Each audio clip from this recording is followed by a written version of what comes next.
Class third. आज हम SST का चैप्टर नंबर 5 पढ़ने जा रहे हैं, जिसका नाम है इंडिया फिज़िकल फीचर्स। यानी इंडिया के जो फिज़िकल फीचर्स होते हैं वो कौन कौन से होते हैं, उसके बारे में आज हम इस चैप्टर में पढ़ने वाले हैं। हम देख रहे हैं कि जो हमारे इंडिया के फिज़िकल फीचर्स है, जैसे माउंटेन्स हो गए, हिल्स एंड वैले हो गए, फर्टाइल प्लेन हो गए, डेजर्ट हो गई, बीचेस हो गए, वाटरफॉल्स, रिवर, आइलैंड, ये सब हमारे इंडिया के फिज़िकल फीचर्स है। Let's start chapters. India is a big and beautiful country. हमारी जो इंडिया है, हमारा जो देश है, वो बहुत बड़ा और बहुत खूबसूरत देश है। As we travel through its different parts, we find different kind of landform. There are mountain ranges with high peak, forest covered hill and green valley. यानी इस जगह जो हमारा देश है वो इतना खूबसूरत है कि कहीं अगर हम ट्रैवलिंग के लिए जाते हैं, अगर हम घूमने जाते हैं, तो हम देखते हैं कि यहाँ पर अलग अलग के लैंडफॉर्म्स है, माउंटेन्स है,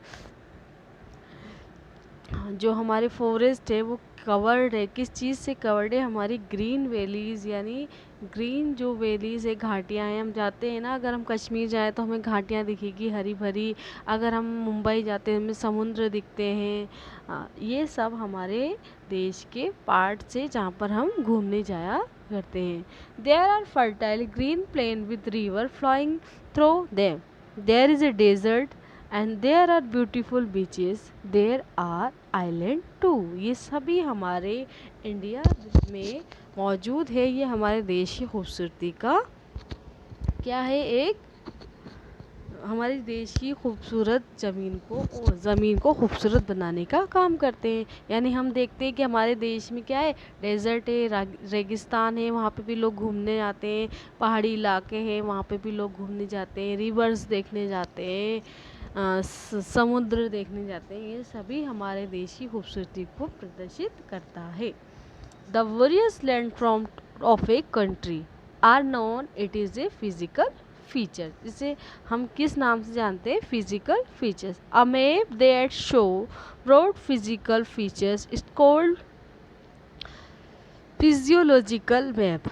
और इन्हीं चीज़ों को हमारा जो मैप है वो दर्शाता है, जिसे हम फिजियोलॉजिकल मैप कहते हैं। जैसे हम देख रहे हैं, ये मैप है, इस मैप के अंदर हम देख रहे हैं कि अलग अलग हमारा जो देश है वो अलग अलग चीज़ों को दर्शा रहा है। जैसे अगर हम देखें तो सबसे ऊपर क्या है? द हिमालय। यहाँ पर हमारे हिमालय को दर्शाया गया है। उसके बाद इधर हम जाएंगे तो यहाँ नेपाल है, यहाँ रेंज मिलेंगे। रेंज यानी चोटियाँ मिलेगी हिमालय पर्वत की। ये सभी क्या है? हमारे हिमालय पर्वत है।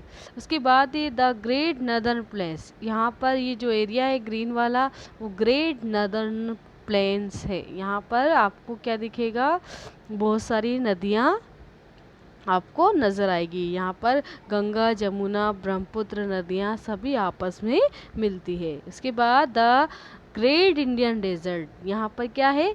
ये जो येलो वाला है, यहाँ पर क्या है? The great Indian desert. यहाँ पर इंडिया का रेगिस्तान है, जो कि हम कहाँ रहते हैं? राजस्थान में। तो ये राजस्थान जो है वो क्या है? हमारा ग्रेट डेजर्ट है। उसके बाद हम देख रहे हैं डेक्कन प्लेट्यू। तो ये क्या है? हम देख रहे हैं ये डेक्कन प्लेट्यू है, ठीक है। उसके बाद हम देख रहे हैं कोस्टल प्लेन। ये क्या है? हमारा कोस्टल प्लेन। ये जो हमें जो समुद्र के आजू बाजू जो हमारे 3 सागर से मिलकर बना हुआ होता है, अरब सागर, बंगाल की खाड़ी और हिंद महासागर। तो ये कौन होते हैं? कोस्टल प्लेन एरियाज कहलाए जाते हैं, ठीक है। अब हम आगे पढ़ेंगे कि ये क्या होता है, ठीक है।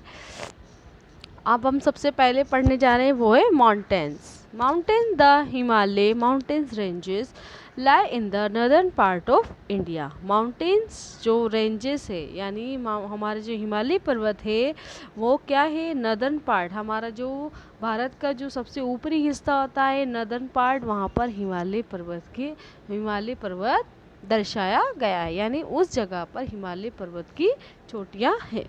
Also now Also known as the Northern Mountains, the range has some of the highest peak in the world. ये जो नदन पार्ट की जो माउंटेन्स है, यानी उस जगह पर क्या मिलती है हमें, हमारी दुनिया की सबसे ऊंची चोटी यानी माउंट एवरेस्ट जो चोटी है, रेंज है, वो इसी एरिया में हमें नज़र आती है। आप जानते हैं कि जो हमारी माउंट एवरेस्ट है वो दुनिया की सबसे बड़ी रेंज है, तो वो क्या कहलाएगी, ये उसी हिस्से के अंदर मौजूद है जहाँ पर हम हिमालय माउंटेन्स की बात कर रहे हैं। Many peaks are covered with snow throughout the year. यहाँ पर हर साल, कभी कभी पूरे साल भर भी क्या होती है, स्नोफॉल होती है। स्नोफॉल यानी बर्फ़ हमेशा गिरती रहती है, हर साल यहाँ पर पूरे साल बर्फ़ गिरती रहती है। ग्लेशियर आर फाउंड हेयर, और इसके बाद ग्लेशियर, जब गर्मी आती है तो ये ग्लेशियर के रूप में पिघल जाती है। These glaciers are the source of some of the major rivers of India such as the Ganga, Brahmaputra, Yamuna and Satluj. अब जो ग्लेशियर्स होता है, जो बर्फ़ का जो ग्लेशियर पिघलकर ये कहाँ मिल जाता है, हमारी जो नदियाँ हैं इंडिया की फेमस नदियाँ गंगा, ब्रह्मपुत्र, यमुना एंड सतलुज, इन नदियों में इन पहाड़ों का पानी बर्फ़ से पिघलकर पानी बनकर इन नदियों में आ जाता है। अभी हमने क्या पढ़ा था, हिमालय माउंटेन। अब हम पढ़ने जा रहे the Purvanchal range is extension of the great Himalaya range toward the northeast region of India. The Aravalli range run across the state of Rajasthan, Haryana and Gujarat.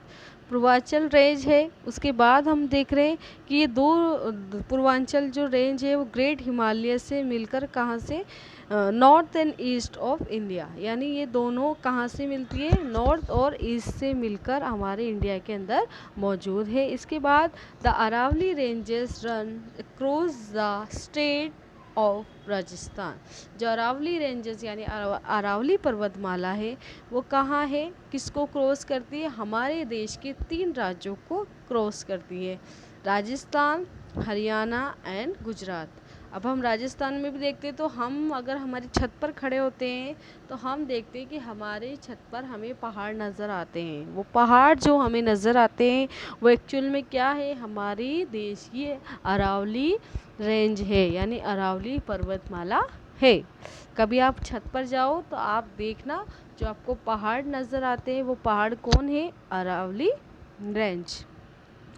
Lower hills are found in the central and the southern part of India.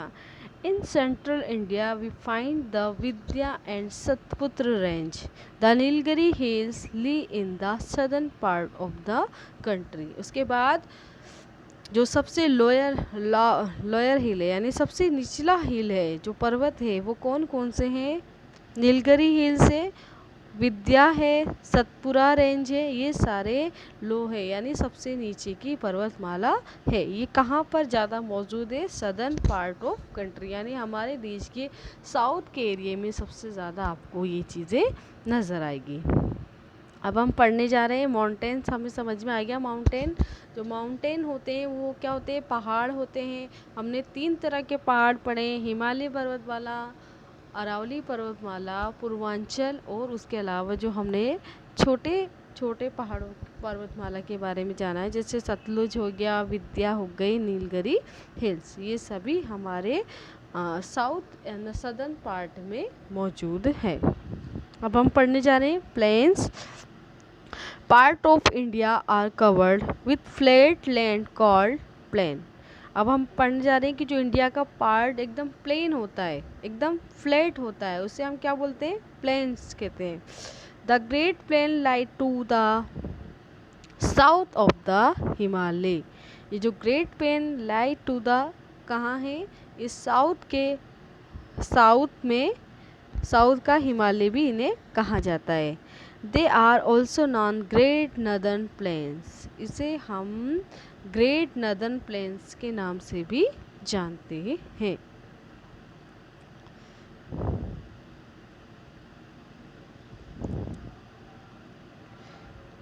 Rivers such as the Ganga and Yamuna following through these plains, the river make the soil fertile for growing variety of crops. Plains जो होता है, जो हमारे देश का जो planes वाला area है, वो जैसे वहाँ पर कौन सी नदियाँ बहती है, Ganga and Yamuna, following through this plain, ये यहाँ पर कौन सी नदियाँ बहती है, गंगा एंड यमुना। अब देखिए, या river make the soil fertile, ये क्या है, हमारे जो आपको पता होगा कि जो रिवर्स के आसपास की जो मिट्टियाँ होती है बहुत उपजाऊ होती है, यानी बहुत ज़्यादा खेती के काम आती हैं।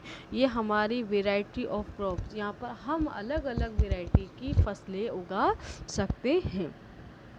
We also find narrow strip plain land along the east and west coast of the country. These are the coastal plain. Narmada, Tapi, Godavari, Krishna and Kaveri rivers flow through the coastal plain. अभी हमने जो पढ़ा था ऊपर, वहाँ पर हम पढ़ रहे थे कि जो नदियाँ, हम प्लेन्स की बात कर रहे थे, वो हिमालय प्लेन्स यानी हिमालय पर्वत की जो नदियाँ होती है वो इस जगह पर आती है। कौन सी, जो हिमालय पर्वत की जो नदियाँ हैं वो कौन सी है, गंगा एंड यमुना। हमने पहले भी पढ़ा था कि इस एरिए में ये जो हिमालय पर्वत का जो पानी होता है, ग्लेशियर होता है, वो पिघल कर इन नदियों में आ जाता है। लेकिन अब हम कोस्टल प्लेन की बात कर रहे हैं, तो कोस्टल प्लेन के अंदर जो नदियाँ आती है वो कौन सी होती है, Narmada, Tapi, Mahanadi, Godavari, Krishna and Kaveri river flow through the coastal plain. ये कोस्टल प्लेन के अंदर आती हैं। It is a great plain are very fertile. यहाँ पर क्या होता है, सबसे ज़्यादा अच्छी मात्रा के अंदर खेती होती है, क्योंकि यहाँ पर हमेशा पानी मौजूद होता है, और जहाँ मिट्टी में पानी मौजूद होता है उस मिट्टी की जगह बहुत उपजाऊ होती है, वो खेती के बहुत काम आती है। जो ये नदियाँ हैं नर्मदा, तापी, वो सदर्न पार्ट की ओर भी मौजूद है, यानी ज़्यादातर जो नदियाँ हैं ये सदर्न पार्ट में मिलेगी, और जो गंगा, यमुना, ब्रह्मपुत्र है वो नदर्न पार्ट में, हमारे इंडिया की नदर्न पार्ट में आपको मिलेगी। अभी प्लेटीज, look at the map given on the previous page, stick the shape and describe the southern part of India, oval and cone। आपको बताना है कि जो प्लेट्यू होता है वो कौन होता है या ओवल शेप में होता है। तो आपको पता है वो किस शेप में होता है, कोन में।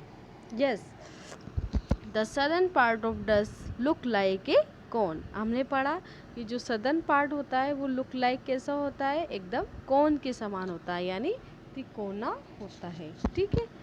The land there is uneven the higher than the surrounding plains. इसके जो चारों ओर होता है वो सराउंडिंग यानी चारों ओर क्या होता है, एकदम प्लेन्स होता है। This area is known as the southern plate और द डक्कन प्लेट्यू। इस एरिया को हम किस नाम से जानते हैं, southern plateau and Deccan plateau. अभी हमने मैप में भी देखा था कि southern part and Deccan part एकदम चारों ओर से क्या होता है, प्लेन होता है। हमने देखा था मैप में, है ना। A plateau is an area of flat land and then higher than the surrounding land, है ना। हमने देखा जो प्लेट्यू का एन एरिया होता है वो बिल्कुल फ्लैट होता है और हायर होता है, यानी ऊंचा होता है ना। इस चारों ओर सराउंडिंग लैंड होती है, चारों ओर क्या होती है, सराउंडिंग लैंड होती है। The Deccan plateau region is hard and rocky and not as fertile as the plain. जो डक्कन प्लेट्यू है उसके आगे की चारों ओर क्या होती है, चट्टानें होती है। रॉकी यानी चट्टानें, not fertile as the plain, यहाँ चारों ओर चट्टानें होती है लेकिन आजू बाजू कोई प्लेन जगह नहीं होती है। Some part of this plateau have dense forest. It is surrounding by hills on three sides. The river found in the region such as the Tapi and Narmada get their water from rain. They become dry in the summer months. अब हम देखें कि जो इसके आजू बाजू जो नदियाँ होती है दक्कन के, वो कौन सी है, तापी और नर्मदा। नर्मदा जो नदी है और तापी नदी है वो इस दक्कन प्लेट्यू के आजू बाजू रहती है। और जब बहुत ज़्यादा ये जो नदियों का पानी हमें मिलता है नर्मदा और तापी में, हमने देखा कि जो नर्मदा जो गंगा और ब्रह्मपुत्र वाली नदियाँ थी उसमें पानी कहाँ से आता था, बर्फ़ का पानी होता था जो ग्लेशियर के रूप में पिघल जाया करता था। लेकिन जो नर्मदा और तापी में जो नदियाँ होती हैं उन नदियों में पानी केवल बारिश का ही होता है। अगर बारिश नहीं आती तो उन नदियों में पानी की कीमत भी कम हो सकती है, लेकिन यहाँ पर हमेशा वर्षा होती है, बारिश होती है, इस वजह से ये नदियाँ हमेशा भरी हुई रहती है। लेकिन कभी कभी the become in the dry in the summer, कभी कभी गर्मी में इनमें ड्राइनेस आ जाती है, यानी पानी नदियों का जो होता है वो कभी कम भी हो जाता है। Another feature of the southern part of India it is that is surrounding by water body on all three sides. It is a Arabian Sea in the west, the Bay of Bengal in the east is known as the peninsula. Here is known as the Indian Peninsula. हम देख रहे हैं कि जो ये southern part होता है हमारा इंडिया का, वो इंडिया के चारों ओर, यानी हमारे इंडिया के चारों ओर क्या रहता है, जो ये आप जानते हैं साउथ का जो एरिया होता है वो सबसे निचला हिस्सा होता है, और निचले हिस्से में ये चारों जो बॉर्डर्स होती है, मतलब तीनों बॉर्डर, ये तिकोना होता है, हमने देखा था ये तीन कौन से, तो हम देख रहे हैं कि वहाँ पर तीन समुद्र, यानी ये तीनों जगह से पानी से घिरा हुआ रहता है, यानी इसके आजू बाजू तीन सागर मिलते हैं। एक तो अरब सागर, एक बे ऑफ बंगाल यानी हमारे बंगाल की खाड़ी, और कौन सा हो गया, बंगाल की खाड़ी और हिंद महासागर, ये तीनों समुद्र से हमारे चारों ओर घिरा हुआ रहता है। इसे क्या किस नाम से आते हैं, peninsula. Hence it is known as the Indian peninsula, इसे हम क्या कहते हैं, इंडियन पेनिनसुला के नाम से भी जानते हैं। अब हम बात करें desert. The great Indian desert और the Thar desert is located in the north western part of over country. The great Indian desert, यानी अब हम बात करें इंडिया की डेजर्ट एरिया की, जिसको हम क्या बोलते हैं, Thar desert is located in northwest part of our country. A desert in the stretch of dry and sandy land. जो हमारे देश में डेजर्ट है, रेगिस्तान है, वो कहाँ है, नॉर्थ और वेस्टर्न, यानी नॉर्थ और वेस्ट में, वेस्ट जो एरियाज़ है वहाँ पर डेजर्ट क्या है, लोकेटेड है। तो desert is search stretch of dry and sandy land. यहाँ पर डेजर्ट जो एरिया होता है बहुत ज़्यादा सूखा और सैंडी लैंड होता है। The Thar desert cover large part of the state of Rajasthan.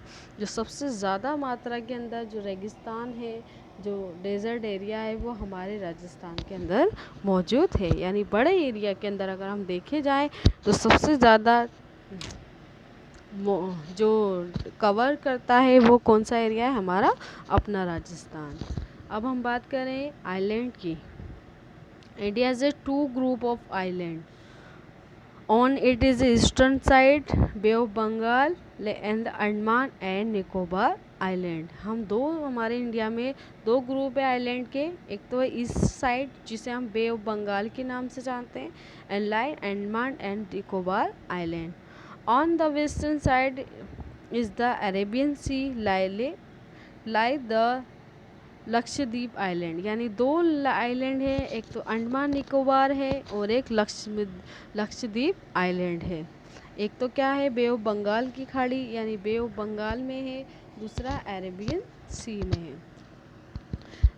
As we move from one part of India to another the landform change along with the changing landform there is a change in climate, type of crop, cloth, food and language. All these make India as a nation of diversities. अब हम देख रहे हैं कि जो हमारे देश का जो हमने अलग अलग तरीके के एरियाज़ पढ़े हैं, अलग अलग तरीके की जो चेंजिंग है, यानी हम कहते हैं कि हमारे इंडिया की खासियत है कि अलग अलग चीज़ें होने के बाद, अलग अलग जगह होने के बाद, अलग अलग धर्म के लोग होने के बाद फिर भी हम एक साथ रहकर मिलते हैं।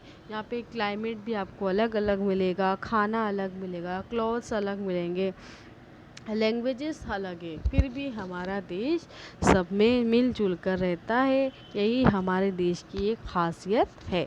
इसे हम इंडिया नेशन ऑफ डाइवर्सिटीज़ के नाम से जानते हैं, यानी हमारी एकता की मिसाल इसी वजह से कायम है क्योंकि यहाँ पर अलग अलग तरह के लोग एक साथ मिलकर रहते हैं। यहाँ पर अपना चैप्टर पूरा होता है। Thank you.